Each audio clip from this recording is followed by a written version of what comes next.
तो उस पर सेलेक्ट करो तुम कि तुमको आगे क्या करना है। किसी के कहे मत जाना, नहीं तो बहुत प्रॉब्लम होगी। अगर तुमको लग रहा है कि तुमने पहले कोडिंग किया, तुम कंप्यूटर साइंस में कर लोगे, तो तुम लेना कंप्यूटर साइंस, क्योंकि बहुत टफ कंपटीशन है। कंप्यूटर साइंस पर है टफ, बहुत tough. Welcome to the Mobcast show. आज हमारे साथ है मनन चोपड़ा। मनन जो कि पास आउट हैं एसआरएम यूनिवर्सिटी चेन्नई से, जिन्होंने बीटेक की है 2022 में मैकेनिकल से।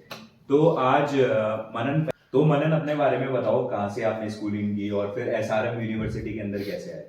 मेरा 10th स्कूलिंग तो राजस्थान से थी और 12th भी सेम वही से थी, पर 2 साल अभी है मेरी।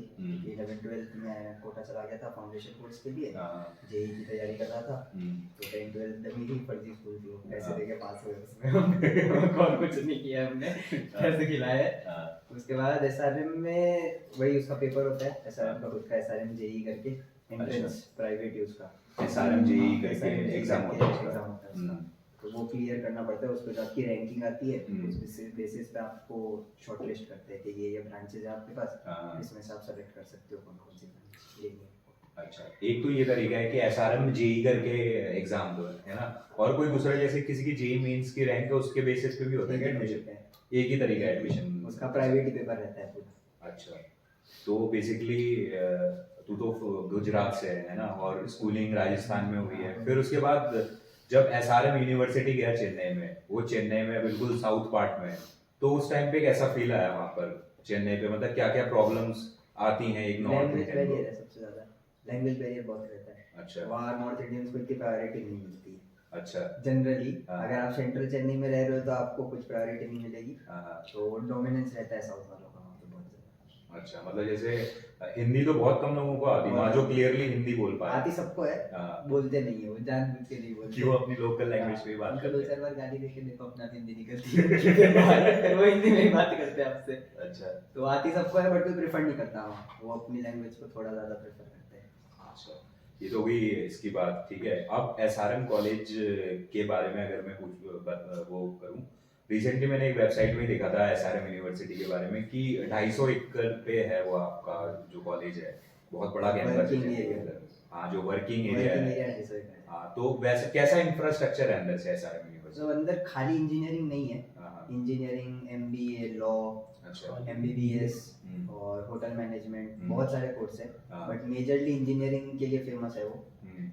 तो अंदर अलग अलग डोमेन्स बने हुए हैं, कुछ बिल्डिंग्स है जो इंजीनियरिंग की स्पेसिफिक, कुछ बिल्डिंग्स है जो डेंटल वालों की है या एमबीबीएस वालों की है।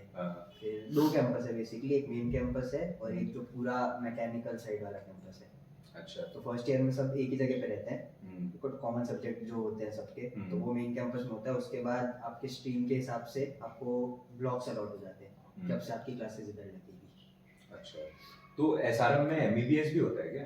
एमबीबीएस के लिए भी है अच्छा, तो एसआरएम यूनिवर्सिटी की इंफ्रास्ट्रक्चर के बारे में तो होगी, और स्टार्टिंग जैसे फैकल्टी कैसी रहती है वहाँ पर? एसआरएम यूनिवर्सिटी की फैकल्टी कैसी है? अगर मैं मैकेनिकल की बात करूँ तो मैकेनिकल में कैसे रहती है फैकल्टी एसआरएम की? मतलब देखो, डिपेंड करता है फैकल्टी टू फैकल्टी, अच्छा, किसको कौन कैसा प्रेफर करता है। जनरली अच्छी है फैकल्टी, बट कोई कोई है जो बहुत चिढ़ती है नॉर्थ इंडियन से। अच्छा, ऐसा भी है क्या? बहुत बहुत है, प्रायोरिटी देते हैं साउथ इंडियन वालों को। अगर स्पेसिफिक आप केरला से हो और अगर केरला वाले ही वहाँ पढ़ रहे हैं तो उनको थोड़ी कोई कोई ऐसी फैकल्टी है जो उनको बहुत प्रायोरिटी देती है। अच्छा, आप भले ही पढ़ने में अच्छे हो, आपको जानबूझ के कम नंबर देंगे। अच्छा, पेपर्स के बीच में ऐसे उठा देंगे, चीटिंग के केसेस, ये बहुत चलता है वहाँ। कुछ कुछ मतलब ऐसा नहीं है कि सब है, बहुत ऐसी लिमिटेड फैकल्टी है जिनको है थोड़ा कि हम साउथ से, तो हम साउथ वालों को ज़्यादा प्रेफरेंस देंगे। अच्छा, बाकी मेजॉरिटी फैकल्टी अच्छी है, बहुत सपोर्टिव है। वो मतलब थोड़ा बहुत डिस्क्रिमिनेशन वाला वो वाली चीजें आ ही जाती है। वो आ जाती है, वो हमारे साथ भी आती है, हम भी यही करते हैं नॉर्थ में कि अगर कोई साउथ इंडियन आ रहा है तो ठीक है, तो वो वहाँ पे भी फैक्ट करते हैं वो लोग। बट मेरे कॉलेज में 70% पॉपुलेशन नॉर्थ की थी स्टूडेंट्स में, तो इतनी कभी प्रॉब्लम आई नहीं, क्योंकि उस केस में डोमिनेंस हो जाता है, हमारा थोड़ा आउटर में था इसलिए। बट कोई कोई फैकल्टी का ऐसा रहता है जो प्रेफर करते हैं खुद के साइड वाले लोगों को। अच्छा, तो जैसे कॉलेज है ना तुम्हारा, एसआरएम कॉलेज, एसआरएम यूनिवर्सिटी, अगर मैं उसकी लोकेशन की बात करूँ तो मुझे अगर दिल्ली से जाना है तो मैं दिल्ली से कैसे जाऊँगा वहाँ तक? देखो, 2 कम्यूट है, या तो बाय डायरेक्ट फ्लाइट जाओ, एयरपोर्ट उतरो, ट्रेन भी जाती है, बट जिसको 3 दिन ट्रेन में खराब करने हो अपने, वो है, वो जाए ट्रेन में। और एक बार एक्सपीरियंस लो ट्रेन का जाने का, मैं गया हूँ एक बार अच्छा है ट्रेन में जाने का एक्सपीरियंस अच्छा है, पर काफी टाइम लंबा है, टाइम बचाना है आपको और फ्रस्ट्रेट नहीं होना है, तो फ्लाइट से आप एयरपोर्ट उतरो। अब एयरपोर्ट से 2 कम्यूट रहते हैं, या तो डायरेक्ट कैब करके जाओ, उसमें नियर अबाउट आपका 22 किलोमीटर है एयरपोर्ट से मेरा कॉलेज। अच्छा। तो वो जनरली कैब वाला आपसे 1000-1500 रुपए ले लेगा। और अगर वो भी नहीं करना है तो सबसे बेस्ट है, लोकल रहता है, एयरपोर्ट का स्टेशन है तिरुसुलम, वहां से उतरो और पोथेरी करके स्टेशन है, टूवर्ड्स पोथेरी। पोथेरी का जो स्टेशन है वो एसआईएम का खुद का मतलब मेट्रो लोकल स्टेशन मान लो। अच्छा। वहाँ उतरते ही वॉकिंग डिस्टेंस पे कॉलेज। अच्छा, मतलब बहुत मतलब फैसिलिटीज अच्छी हैं आसपास। हाँ। अच्छा, ये तो हो गया। सॉरी, ये कट करना पड़ेगा। तो अबे यार भोसड़ी के, अब वो मत कर बेंचो। कट करना था ना, इसीलिए हम बजा दिए। कहाँ पहुंचा था मैं खुद ही कंफ्यूज हो जाता है पूछते पूछते। कम्यूट कैसे जाना है ये तो बता दिया। और लोकल अगर बसेस चलती रहती है मतलब कॉलेज के आसपास? लोकल बसेस उस साइड कम चलती है, नहीं चलती उस साइड पे, मतलब मेरे थोड़ा आउटर में पड़ जाता है, वो टुवर्ड्स पौंडीचेरी वाली साइड पड़ जाता है, तो बसेस का इतना नहीं है। बसेस से कभी हम बसेस का अगर जाती भी होगी ना, तो बसेस ऐसी 3-4 बस चेंज करनी पड़ती है। आप फ्रस्ट्रेट होके 1-2 बस चेंज करने के बाद ऐसा आपको हो ही जाएगा यार, थोड़ा पास आ गए, कैब करके चल लो, अब नहीं होगा यहाँ से जाना। अच्छा, सबसे बेस्ट है कैब, सबसे बेस्ट कैब अगर आपको पैसा तो देना है तो, नहीं तो सबसे बेस्ट है लोकल। 10 से 15 रुपए की टिकट है, तो सीधा नॉन स्टॉप आपको पहुंचाती है। पोथेरी स्टेशन पे उतरो, उतर के जस्ट सामने ही एक कैंपस है, आप वहाँ किसी को भी पूछ लो ऐसा मेन कैंपस का है, वो बता देगा। 5 मिनट का वॉकिंग डिस्टेंस है, बहुत इजीली पहुंचते हैं वहाँ पे। अच्छा, ये तो बात होगी एसआरएम पहुंचे कैसे हैं। पहुंचने के बाद ये है कि अगर मैं कॉलेज की फीस की बात करूं कि टोटल मेरा बीटेक में कितना खर्चा लग जाता है वहाँ, इंक्लूडिंग हॉस्टल इंक्लूडिंग ना, मैं अलग अलग ही बता देता हूँ। मतलब रैंकिंग टू रैंकिंग डिपेंड करता है। अगर आपकी एसआरएम जेई के पेपर के थ्रू 20,000 की अगर नीचे की रैंकिंग है, तो आपकी कोई भी स्ट्रीम में साल की फीस 2.5 लाख। अच्छा, और अगर उसके ऊपर है तो 3.5। अच्छा, उसके ऊपर है तो फिर 3.5। ये एक साल का है, ये एक साल का है, इंक्लूडिंग हॉस्टल? नहीं, हॉस्टल का अलग अलग है। अच्छा, मतलब जनरली हॉस्टल स्टार्ट होता है from 1 lakh, goes up to 3.5। अच्छा, ये ईयरली है 1 लाख? ये तो अगर मैं टोटल 4 साल की बात करूं तो 17-18 लाख का खर्चा हो जाता है, including hostel plus fees. Hostel fees max जाओ तो नियरली अबाउट 23 to 24 लाख। अच्छा, ये हॉस्टल का है, जो हॉस्टल में भी तो अलग अलग रहता होगा ना, कि जैसे मुझे हॉस्टल जाना है, मुझे चाहिए पर्सनल रूम चाहिए। हाँ, वही है ना, उसके एक्सपेंसेस ज्यादा हो जाते होंगे अगर मैं शेयरिंग। मतलब हॉस्टल में 3 टाइप के हॉस्टल है जनरली वहाँ पे। एक जो है वो है कि 3 शेयरिंग पर कॉमन वॉशरूम रहेंगे आपके सबके, वैसे 3 हॉस्टल है। फिर एक है सनासी करके हॉस्टल। अच्छा, वो है आपका 3 शेयरिंग प्लस अटैच वॉशरूम वाला। अच्छा, और उसके बाद जो आता है जिसकी सबसे ज्यादा फीस है, दैट इज नेल्सन मंडेला करके, वो 2 शेयरिंग 3 शेयरिंग दोनों में है, बट एसी हॉस्टल्स है और प्राइवेट वॉशरूम। अच्छा, ऐसा सिस्टम है। वो थोड़ा वो आपके प्रेफर के ऊपर है। हॉस्टल में एक्चुअली पोलिंग होती है, जब हॉस्टल की वो खुलती है ना, तो आपको किस में लेना है आपको सेलेक्ट करना पड़ता है, रूम नंबर और कौन सा हॉस्टल। तो आपके लक के ऊपर है, जिसने जल्दी बुक कर दिया उसके पास आ जाएगा, नहीं तो फिर कहीं कॉर्नर में कुछ हॉस्टल वाला सिस्टम है। तो ये जैसे ना हॉस्टल में बहुत सारी मेमोरीज बनती है ना, तो बेस्ट इंजीनियरिंग लाइफ में वही होता है कि यार हॉस्टल में ही मेमोरीज बनती है। तो तेरी कोई मेमोरी है ऐसी हॉस्टल की जो बहुत बेस्ट मेमोरीज है? वो ऐसी बहुत है, बट ऐसा स्पेसिफिक जिसको बोलते हैं ना कि हम मरते मरते बच्चे हॉस्टल से निकाले जाए हो, वैसे वाला दिवाली के टाइम पे था हमारा।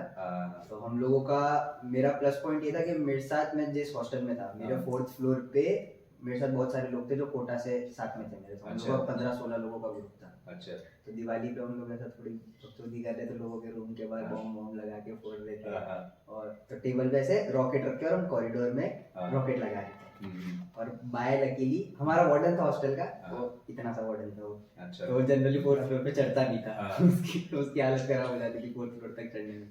बाय लकीली उस दिन आ गया और हमने रॉकेट लगा के छोड़ दिया, वो रॉकेट उसके यहाँ से निकला। और अच्छा, उसकी हाइट लंबी नहीं थी, उतना यही लगता।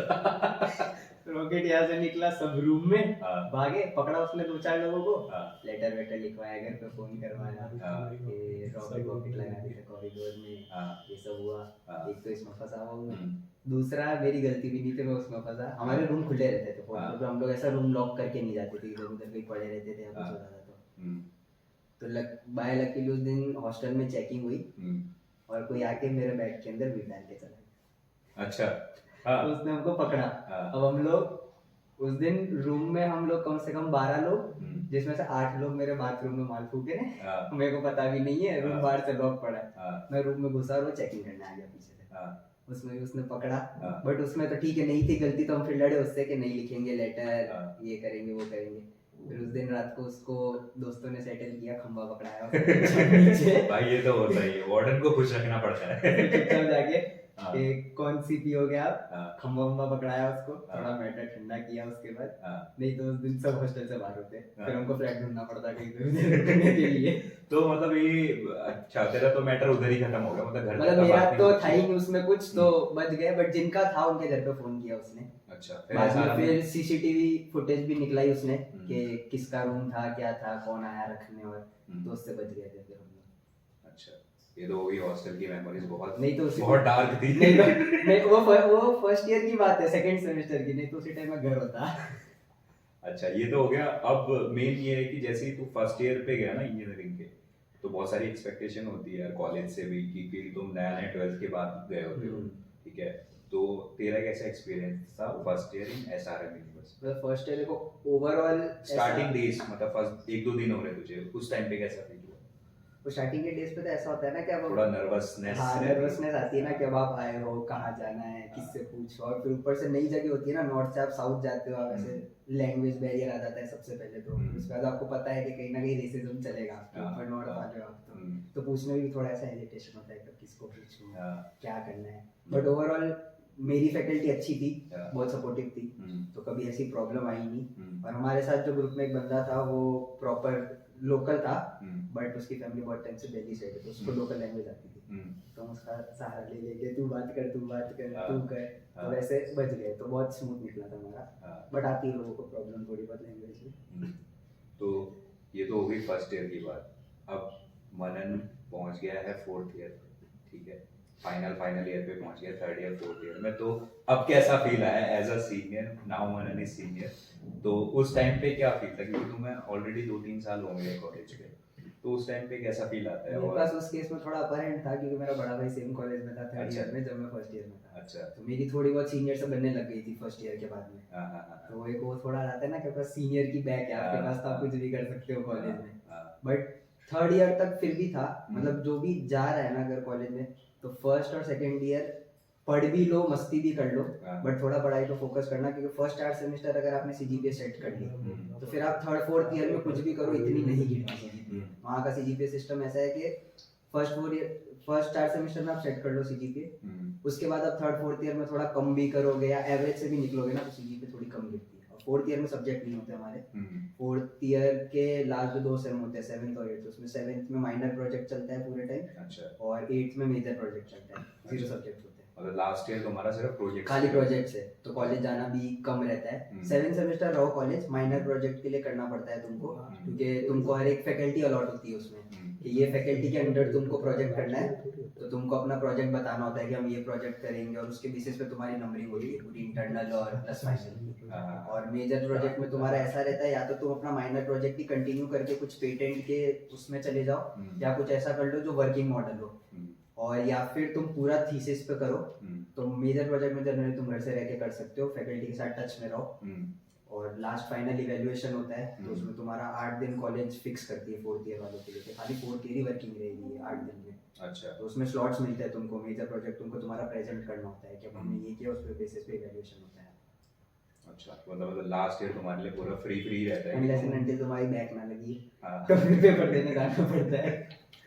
अच्छा, तो बहुत सारी चीज़ें डिस्कस कर ली हमने अबाउट कॉलेज की फीस के बारे में, कॉलेज का इंफ्रास्ट्रक्चर, हॉस्टल के बारे में भी बात करी, और पर्सनल एक्सपीरियंस जो भी था। अब जो सबसे मेन टॉपिक है कि एसआरएम यूनिवर्सिटी या किसी भी इंजीनियरिंग कॉलेज में लोग जाते किस लिए? प्लेसमेंट्स के लिए, कि अच्छे प्लेसमेंट्स। तो एसआरएम का कैसा था? एसआरएम में क्या क्या कौन सी कंपनीज आती मतलब एसआरएम का ऐसे overall placement is good, but मेरे टाइम पे थोड़ा कोविड था तो मैकेनिकल कोर कंपनीज कम आई थी, बट आईटी कंपनीज बहुत थी। अच्छा। जनरली तो वहाँ से रिक्रूटर तो जो आती हैं, हाँ, विप्रो, विप्रो, ये। हाँ। उसके अलावा फोर्ड आई थी लास्ट टू लास्ट ईयर। मेरे बैच से एक पहले जो सीनियर वाले थे, फोर्ड आती है, हीरो आती है और अमेजोन आती है। बड़ी बड़ी बार की एविडेंटिव है, अच्छा, जो ये बियर मैन्युफैक्चरिंग कंपनी वो आती है। उनके तो मजे आए। पर्क्स अच्छे हैं उसके। हाँ। और जनरली आईटी सेक्टर अच्छा है, सिविल में अच्छी आती है। अच्छा। सिविल में बिल्डर्स हैं, अच्छा। बाहर अब्रॉड के बिल्डर्स हैं, उनकी अच्छा। कंपनीज आती है। मतलब सिविल्स के लिए भी अच्छा है। सिविल्स के लिए अच्छा है, मैकेनिकल्स के लिए भी अच्छा है, बट ये कोविड वाले फेज में थोड़ी मैकेनिकल्स की कमाई थी रिसेशन के चक्कर में। बाकी ओवरऑल प्लेसमेंट अच्छा है लगता है। मतलब मेरे बहुत से दोस्तों का है जो भी बहुत अच्छे पैकेजेस पे है। गूगल आती है, माइक्रोसॉफ्ट आती है। अच्छा, गूगल माइक्रोसॉफ्ट भी आती है सर। तो एक ना एवरेज पैकेज कितना है, एक रफ अमाउंट बता दे कि एवरेज पैकेज मतलब मैकेनिकल से बता दे। मैकेनिकल का ना एवरेज स्टार्टिंग 9 तक का पहुंच जाता है। अच्छा, मतलब मास रिक्रूटर में नहीं, बट जो सेलेक्टेड कैंडिडेट्स लेती है तो 7.5 8 9 जाता है। अच्छा, इतना तक का पहुंच ही जाता है ना। अब एक लास्ट क्वेश्चन है जो कि अगर कोई बच्चा एसआरएम के अंदर एडमिशन ले रहा है, यानी कोई भी अपकमिंग ईयर्स में लेगा एडमिशन, तो उसके लिए कोई एडवाइस कि इंजीनियरिंग करना, क्योंकि तूने इंजीनियरिंग कर ली वहाँ से और एक्सपीरियंस भी हो गया, अभी जॉब भी कर रहा है, तो कोई एडवाइस उन बच्चों के लिए ऐसा? मतलब मेरा भी देखो, मेरा जनरली मैं बताता हूँ क्या था। मेरे को ऐसा था कि जिस दिन मेरे को एडमिशन लेना था, मैं यहाँ से मन बना के गया था अपना कि मेरे को कंप्यूटर साइंस लेना है। अच्छा। क्योंकि सबका एक जनरली होता है ना कि आगे फ्यूचर कोई भी सोचता है कि हाँ कंप्यूटर साइंस में ज़्यादा है या दूसरे कोर्स में ज़्यादा है। बट मेरा ऐसा था कि जब इसका प्रोसेस जो होता है ना कि आपकी रैंक निकलने के बाद आपको एक डेट मिलती है कि इस दिन आपका काउंसलिंग होगी, तो काउंसलिंग पे जाते जाते भी मैंने कंप्यूटर साइंस लिखा हुआ था। बट वो लास्ट सेकंड पे एकदम मेरा फ्लिप हुआ कि नहीं, अच्छा। कोडिंग नहीं होगी मेरे से, फालतू में 1 साल बाद में फिर मैं सोचूंगा कि अब क्या करना है। तो लास्ट में फिर मैंने मैकेनिकल चूज किया। तो जनरली वही है कि लोगों के कह के मत जाओ, खुद से डिसीजन लो कि तुमको आगे 4 साल बाद क्या करना है। क्योंकि कंप्यूटर साइंस तुम ले लोगे अभी बोलने के चक्कर में, coding is not that easy. मतलब मेरे को तो नहीं समझ आती कोडिंग, सबके बस की नहीं है। और मेरे ख्याल से ये है क्योंकि सॉफ्टवेयर ना अपडेट होते रहते हैं। जैसे पहले सी चलता था, C++ चलता था, फिर लोग जावा में आए, फिर उसके बाद लोग अभी पाइथन कर रहे हैं, अभी फिर वो एडवांस सॉफ्टवेयर आते रहते हैं और तुम्हें उसके साथ अपनी स्किल भी इम्प्रूव करनी पड़ती है, तो वो थोड़ा टफ रहता होगा। कोडिंग में कंपटीशन बहुत है। कोडिंग में मतलब जैसे अब मेरे खाली फर्स्ट ईयर का बताऊं मैं, तो फर्स्ट ईयर में खाली सारे स्ट्रीम मिला के देयर वर नियर अबाउट 5000 बच्चे। अच्छा। सेकंड थर्ड फोर्थ ईयर तो हटा दो, चारों ईयर मिला के नियरली अबाउट इंजीनियरिंग में बता रहा हूँ 20 से 22,000 बच्चे होते हैं। और सबसे ज्यादा कंप्यूटर साइंस 1800 1900 26 बैच होते हैं कंप्यूटर साइंस के। तो कंपटीशन भी बहुत ज्यादा है। If you are not in the cream वाला तो नहीं, तो मत करो, कुछ और ले लो, बहुत बेटर है कुछ और ले लो। तो मेरा वही था कि मेरे को स्टार्टिंग से ऐसा था कि हाँ ठीक है थोड़ा गाड़ी में इंटरेस्ट है, बट वो बहुत लोगों ने बोला कि आगे कंप्यूटर साइंस का बहुत कोर है, जॉब अच्छी है। अब एट लास्ट वही होता है ना, 4 साल बाद सोचते हो जेब में पैसा आना चाहिए। वो जो उसमें तुम ले लोगे ना तो फिर जेब से पैसा जाएगा ही तुम्हारे, फिर कुछ नहीं होता। ऑल्दो सेकंड ईयर में तुम्हारे पास ऑप्शन होता है कि तुम स्ट्रीम चेंज कर लो, बट उसमें भी कुछ क्राइटेरिया होता है कि तुम्हारा इतना सीजीपी ऊपर होना चाहिए, फिर तुमको ऊपर तक परमिशन लेनी पड़ती है कि अपने को क्यों स्ट्रीम चेंज करनी है। और तुमने 1 साल ऑलरेडी अपना उस कोर सब्जेक्ट में दे दिया है, तो तुम्हारे कॉन्सेप्ट जो फर्स्ट ईयर में मैकेनिकल वाले ने बताया वो तुम्हारे छूट जाएंगे। तो तुम इधर से भी जाओगे, तुम उधर से भी जाओगे। बेस्ट है जो तुमको करना है, माइंड वेकअप करके जाओ। बहुत टाइम होता है काउंसलिंग में, बीच में वो तुमको बता देंगे तुम्हारी लिस्ट आने से पहले कि अब इस स्कोर में बाकी है, अब इस स्कोर में बाकी है, तो उस पर सेलेक्ट करो तुम कि तुमको आगे क्या करना है। किसी के कह मत जाना, नहीं तो बहुत प्रॉब्लम होगी।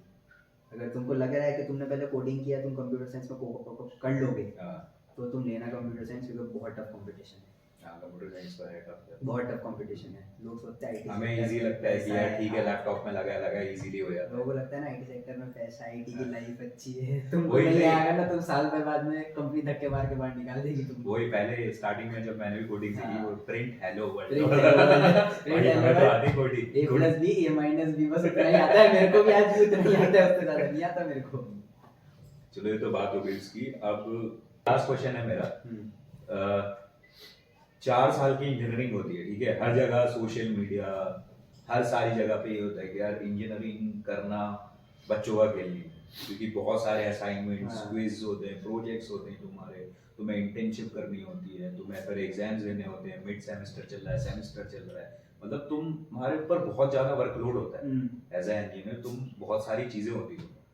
तो वो चीज़ें कैसे मैनेज करते थे, मतलब तूने कैसे मैनेज किया अपनी 4 साल की इंजीनियरिंग में, और अगर कोई आएगा तो उसको क्या करना चाहिए, वो कैसे कर सकता है?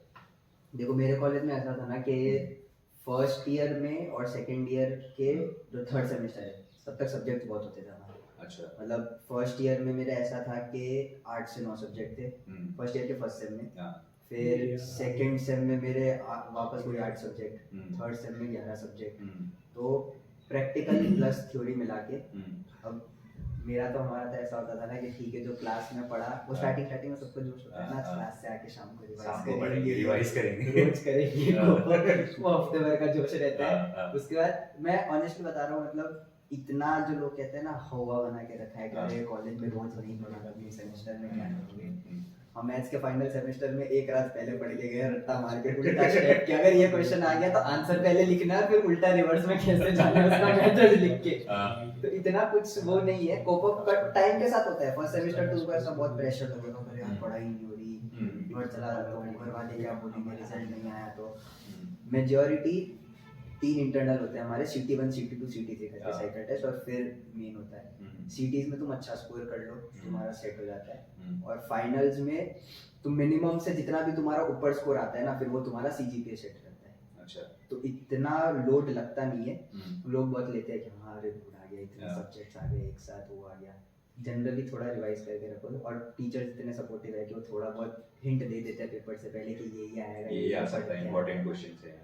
इतना लोड वाला कुछ नहीं है। जनरली तुम्हारा प्रैक्टिकल्स और जो तुम्हारे इंटरनल्स होते हैं वो तुम बहुत अच्छे से निकाल लो तो तुम्हारा CGPA से। अच्छा। वहाँ मेन फाइनल एग्जाम का इतना वेटेज नहीं है। मेन फाइनल एग्जाम का वेटेज हार्डली 30 से 40% है। अच्छा। तो 60% का वेटेज है वो तुम्हारा प्रैक्टिकल्स प्लस जो बीच के इंटरनल्स है उसका। अच्छा, अगर तुम प्रैक्टिकल्स और इंटरनल्स पे अच्छे फोकस कर लोगे तो तुमको मेन में टेंशन लेने की जरूरत नहीं है। जस्ट पासिंग भी हो जाएगा। मेन में तुम्हारा मेन का वैसा सिस्टम है कि तुम्हारा जो पासिंग नंबर है 33 35 जितना भी पासिंग है उसके ऊपर तुम्हारे जितने भी मार्क्स आ रहे हैं ना, फिर वो तुम्हारा ग्रेड डिसाइड करते हैं। जो डिफरेंस बचता है ना वो उससे तुम्हारा ग्रेड डिसाइड हो जाता है कि कितना CGPA आना है तुम्हारा। तो इंटरनल्स प्रैक्टिकल्स पे फोकस कर लो अच्छे से। और रिकॉर्ड सबमिशंस के भी नंबर होते हैं, जो बीच में प्रोजेक्ट्स होते हैं उसका भी वेटेज अच्छा खासा रहता है, 25% उसका वेटेज रहता है इंटरनल्स का, तो वो टाइम पे सबमिट कर दो। अच्छा। और कुछ एक्स्ट्रा करिकुलम के भी रहते हैं क्या, कुछ कोई मतलब क्लब्स हैं, बहुत सारे क्लब्स ज्वाइन करते हैं, जो क्लब्स है, NGOs हैं, कार क्लब्स हैं, बहुत सारे स्पोर्ट्स क्लब्स हैं, कल्चरल फेस्ट होता है वहाँ का, कल्चरल और टेक्निकल फेस्ट होता है आरुष करके, उसका वेटेज बहुत काम आता है। अच्छा। क्लब्स बहुत है, क्लब्स में पार्ट ले सकते हो। सोशल क्लब सर्टिफिकेट्स आगे प्लेसमेंट में बहुत काम आते हैं, क्योंकि जो भी प्लेसमेंट वाला आता है ना वो भी देखता है कि आप कोई क्लब में हो या आपकी एक्स्ट्रा करिकुलर एक्टिविटीज़ क्या, आप सोशलाइज करते हो नहीं करते हो लोगों के साथ। क्योंकि बहुत सी कंपनीज का क्राइटेरिया ये रहता है, वो खाली आपको एप्टीट्यूड टेस्ट और आपका सोशल बिहेवियर कैसा है, आप टैकल कर सकते हो कि नहीं कर सकते हो जॉब लाइफ में, अपने लोगों को हैंडल कर सकते हो कि नहीं, वो बहुत मैटर करता है। मैंने 3-4 क्लब ज्वाइन करके रखे थे। मैं एक NGO ज्वाइन करके रखा था मैंने, तो उसमें सेकंड ईयर में मैं मीडिया हेड बना था उसका। अच्छा। तो वो मेरा बहुत वेटेज काम आता है।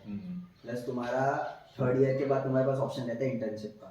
इंटर्नशिप बहुत अच्छी जगह से कर लो, क्योंकि CV में वो बहुत अच्छा रिफ्लेक्ट करता है, बहुत मैटर करता है। लोग जनरली कहते हैं कि कॉलेज लाइफ खत्म होने से पहले तुम्हारी 2 इंटर्नशिप होनी चाहिए या 3 इंटर्नशिप होनी चाहिए। कोई जरूरी नहीं है। मेरी एक इंटर्नशिप जो थी वो मेरी ऑन फील्ड थी, दूसरी इंटर्नशिप कोविड की वजह से मेरी ऑनलाइन ही गई थी, तो उसका मेरा खाली प्रोजेक्ट काम आया था। अच्छा। बट मैं आज भी CV में जो दिखाता हूँ मेरी मेन ऑन फील्ड इंटर्नशिप दिखाता हूँ, और वो बहुत सफिशिएंट रहती है। अगर तुमने अच्छी जगह से कर रखी है ना तो कोई नहीं पूछता है तुमको कि तुमने 2 इंटर्नशिप क्यों नहीं करी है। अच्छा।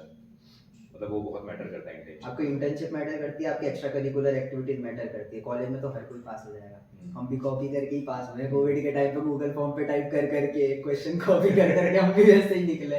तो कोई नहीं पूछ रहा है तुमको, बट तुम्हारा टेक्निकल नॉलेज, तुम्हारा कल्चरल नॉलेज, तुम कितना सोशल होते हो लोगों से, तुम्हारा कम्युनिकेशन क्या स्किल्स है तुम्हारा। क्योंकि आजकल इंटरव्यूअर यही पूछता है कि आप तुम फेस कैसे कर सकते हो लोगों को, तुम्हारे पास नेगोशिएबल स्किल्स है कि नहीं है, तुम्हारे पास टीम लीडर वाली स्किल्स है कि नहीं है। आजकल लोग यही पूछते हैं। तो एसआरएम इसके लिए कुछ करवाती है क्या, कि मतलब इंटरनली कुछ ग्रूम? हाँ, हमारे सेकंड ईयर थर्ड ईयर में स्पेसिफिक कोर्सेज होते हैं। पर्सनालिटी डेवलपमेंट का कोर्स होता है जो आपका इसके क्या कहते हैं इसको, सिलेबस के अंदर ही कवर होता है। अच्छा। आपको उसका अलग से वेटेज होता है कि आपका ये पर्सनालिटी डेवलपमेंट कोर्स है, आप इसमें कितने नंबर से पास हो रहे हो, वो आपका रिफ्लेक्ट करता है फाइनल रिपोर्ट में। अच्छा। कि पर्सनालिटी डेवलपमेंट का होता है, जनरल अफेयर्स का होता है, कॉन्स्टिट्यूशन ऑफ इंडिया, जो बेसिक हर कोई इंटरव्यू में जनरल क्वेश्चंस आते हैं। तो पर्सनालिटी डेवलपमेंट का बहुत कोर्सेज आपके उसी में इंक्लूड होते हैं। अच्छा, मतलब इंटरनली भी एसआरएम, मतलब आपके मेजर सब्जेक्ट अगर सेमेस्टर में 8 है ना, तो 8 में से आपके 5 कोर सब्जेक्ट रहेंगे, बाकी 3 आपके पर्सनालिटी डेवलपमेंट और को करिकुलर एक्टिविटीज के कोर्स रहते हैं। अच्छा, चलो ये तो हो गई एसआरएम यूनिवर्सिटी की बात। Thank you Manan for coming in मोका show. Thank you so much. तो अगर किसी को कोई भी क्वेश्चन और कुछ भी पूछना है रिलेटेड टू एसआरएम यूनिवर्सिटी तो कमेंट कर सकता है, सो दैट मैं मनन से पूछ के वो आपको क्लियर करवा दूँ कि कोई भी आपको डाउट हो एसआरएम कॉलेज के बारे में, कैसे एडमिशन लेना है, और भी कुछ क्वेश्चन जो मैं पूछ नहीं पाया यहाँ पर, तो आप प्लीज़ कमेंट करो इस पर। Thank you Manan. Thank you so much.